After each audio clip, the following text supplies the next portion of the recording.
पावसात प्रकाश आंबेडकर यांची आरक्षण बचाव यात्रा मिरजेत ठिकठिकाणी नागरिकांनी केली फुलाची उधळण तर महिलांनी केले औक्षण।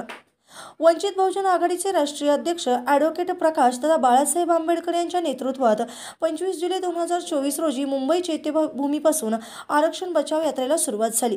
ही यात्रा चैत्यभूमीपासून सुरू होऊन पुणे फुलेवाडा तसेच आज कोल्हापुरात दाखल होऊन कोल्हापूर हातकलंगडे जयसिंगपूर मार्गे ही यात्रा मिरज शहरात दाखल झाली। यावेळी त्यांनी कोल्हापूर रोडवर नवीन बांधलेल्या बौद्ध विहार या ठिकाणी भेट दिली। त्यानंतर मिरजेत आल्यानंतर फुलांची उधळण करत महात्मा फुले चौक या ठिकाणी महिलांनी भर पावसात प्रकाश आंबेडकर यांचे औक्षण केले।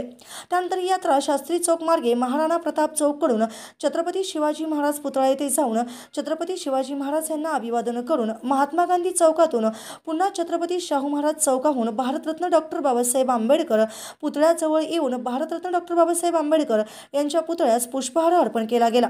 त्यानंतर स्टेशन चौक सांगली येथे जाहीर सभेसाठी ते रवाना झाले। सांगोला न्यूजसाठी मिरज तालुका प्रमुख गणेश कांबळे।